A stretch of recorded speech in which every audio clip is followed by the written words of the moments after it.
Here with Andre Shinyashiki of Charlotte FC, probably the best midseason move a Charlotte professional team has made in a long time. Andre, thanks for joining me. And I guess what's it been like coming off this first road victory? Obviously, that was huge for this club. Yeah, first of all, thank you so much. Those are some kind words, but yeah, I think everybody's happy. But I hope that people aren't satisfied. I think that was a good milestone for us, but that's just the beginning. At the end of the day, it's just another 3 points. Take me back to the beginning, growing up in Brazil. I'm sure you had, it just seems like from the outset, a fascinating childhood with, a lot of culture, with your dad, doing what he did for a living, all the different things you were exposed to, but also kind of an unpredictable place to grow up and begin your youth soccer career. Can you just kind of sum up what that was like for you? Yeah, Brazil, is like everybody say, it's a melting pot. And for me, growing up there, I was exposed to a lot of things I feel like other people in the world weren't. And those things made me who I am. And, I think having friends, having people that I knew that were going through, hard times, sometimes involved in crime and extreme poverty, things like that, they really open your eyes. And I think that not being sheltered and really embracing those things as part of who you are, and the people around you, things like that are really important for somebody to grow up and really understand how the world works. And to me, that was what made me who I am, and I think that made me a strong character. And I just am glad that I grew up where I did, and that I got to meet and experience all sorts of things. You're very emblematic of that melting pot, I think. What is your heritage, and what are you proudest of? And I think you're eligible to play for 3 different international teams. Is that correct? Yeah. So my family on my dad's side is from Japan. They were immigrants from Japan. They immigrated to Santos, which is a city right next to Sao Paulo, where my dad was born. And then my mom's family, both of her parents are from Italy. They also came as immigrants, and my mom was born in Brazil too. So family of immigrants. And then my dad and my mom met in Brazil and had me. So I was born in Brazil, but Italian and Japanese heritage. I don't want to put you on the spot. Do you speak multiple languages given that background? I only speak English, Portuguese, and Spanish. I don't speak Italian or Japanese. I can understand some Italian. Sometimes when Latanzio's angry, he starts yelling at me in Italian, and I can catch a little bit of what he's saying. But other than that, not really. You came to the U.S. to play high school at Montverde Academy. We've all heard of that for its athletics. What kind of adjustment was that for you? Yeah, it was really weird. It was a boarding school. There was a lot of rules. I was not used to having to follow all these extremely strict protocols. So it was really weird. But, to me, I think it's what made me. It's what I'm probably a professional, thanks to being at Montverde and having 0 distractions. All I could focus was soccer when I was from 15 to 17, which are probably the most crucial ages when you start having all those distractions of partying and hanging out with girls and things like that, and you lose focus of soccer. So to me, being in that environment was probably what changed my life. Did you feel overlooked when you headed to college? I guess what was that process like for you? I know you look fondly on your time at Denver and how it shaped you, but just coming out, what was it like? I'm so thankful for all the scouts that went down to Montverde and didn't give me an offer, honestly, because first they, I think, gave me an even bigger chip on my shoulder when a lot of ACC schools were going down, and they looked at this guy, and I was never one of them. And I think it's kind of crazy that things happen how they happen. But even when I went to the combine, my coach was the Clemson head coach, and he was like, I have no idea how I missed you. I saw so many of your games that I just missed you. And I was like, yeah, fair enough.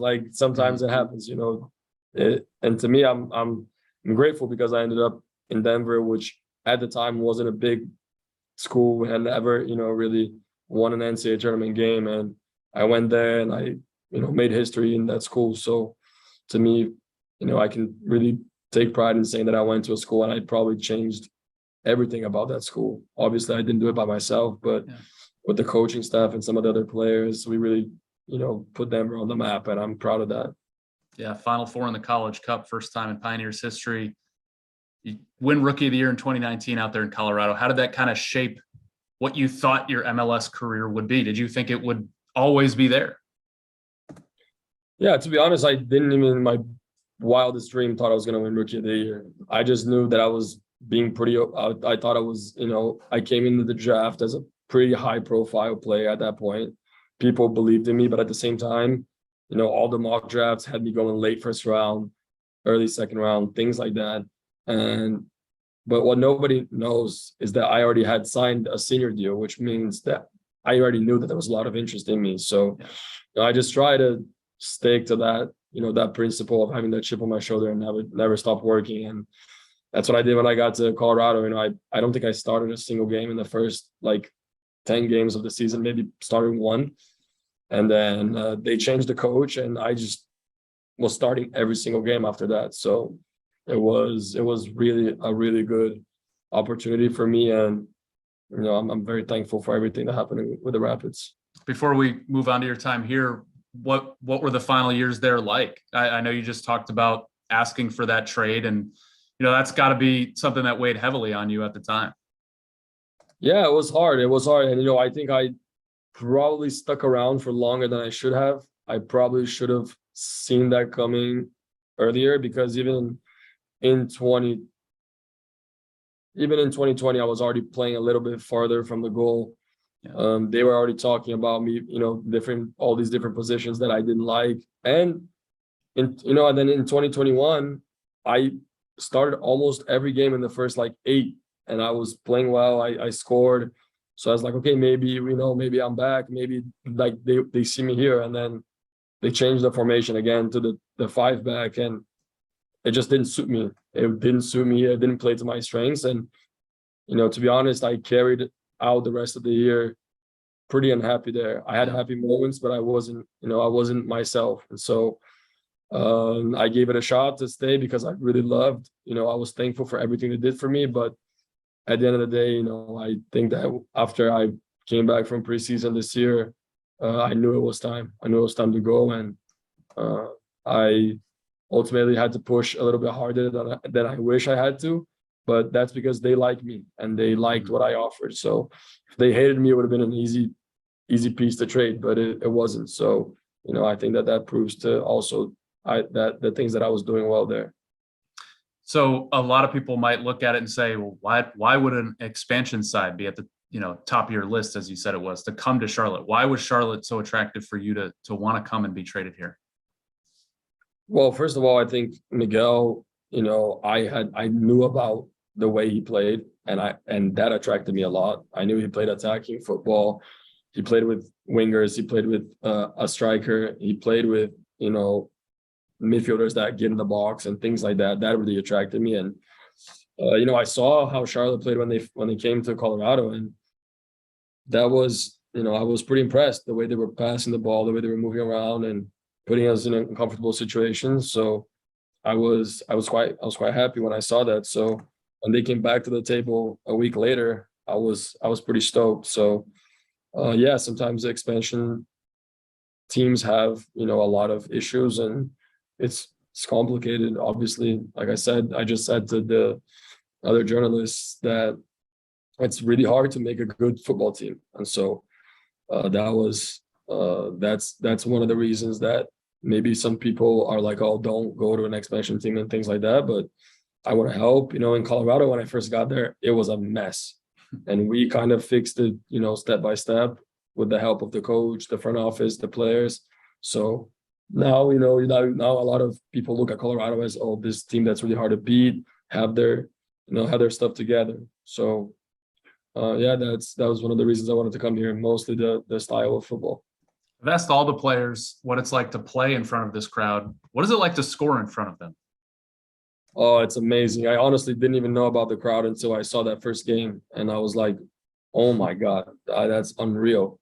So, to be honest, I didn't think Charlotte was going to be a soccer city, but credit to the people, credit to, the fans, credit to the front office who did an amazing job, creating that culture. I don't think I can go to a restaurant any time of the day, any day, and not see somebody with a Charlotte jersey. It's everywhere. Have you seen your jersey yet? I think I've seen my jersey because I give a lot of my jerseys out to fans. And so sometimes I've seen people wearing my jersey. I feel like sometimes people like customize my jersey, but according to my dad, my jersey is not available for sale yet. So I got to talk to I don't know how I have to talk to him. I got to talk to somebody about that. I'm telling you, that's going to be a hot sell right now. What has been the key to get, I mean, the production? I mean, it's something that you obviously knew you had in you if you were allowed to play up there. Yeah, like I said, I think that was, I just needed to be put in a position to succeed. And I feel like they did that here, and I was ready for the opportunity. I was working day and night in Colorado. I was going to the gym every single afternoon. I was doing all the extra stuff that I had to do to be ready for when the opportunity came. And Charlotte gave me the opportunity, so credit to them. Last two questions, Andre, and thank you for your time.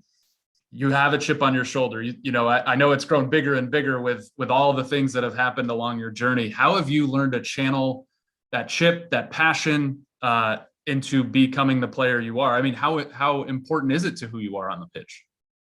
Yeah, I care. I care a lot. I care a lot about winning. I absolutely hate losing, but I think, I was not very good. I was always very good at channeling those things. I think a lot of, having a chip on your shoulder comes with, being overlooked and getting angry, getting frustrated. So a lot of the times I would get super angry and mad at me and, hate myself for people not believing in me. But I feel like I've learned through the years that, all it takes for, a dream to come true is somebody that believes that that can be achieved. So all it takes is you. You don't need anybody else. Obviously, like I said, I needed an opportunity, and Charlotte gave me the opportunity, but I had to be ready for that. And I think that's a credit to me and all the work that I put in. And last question, Andre, this team has kind of captivated all of us in Charlotte. The outside expectations were not to be where you are right now, which is just outside a playoff spot. Long way to go. But what can this team do in its first season? Well, I think it's tough to say, oh, we can win an MLS Cup, or oh, we can make the playoffs. I just think that we have a good team that can make games really difficult for other teams. And I think that if we do that step by step, we can make the fans proud and hopefully give them something to cheer. And I think that we see that we are growing as a team. We're not taking steps back. So as long as we stay on that track, I think we'll be good. I'm not going to say that we're going to win titles, that we're going to win all these things, because I think it's unrealistic to put those expectations, but I think we have a good thing going here. Andre Shinyashiki, a jersey you hopefully can buy at the team store by this weekend, a big game. But thanks for joining us, and good luck this weekend. Well, thank you, Nick. Appreciate it.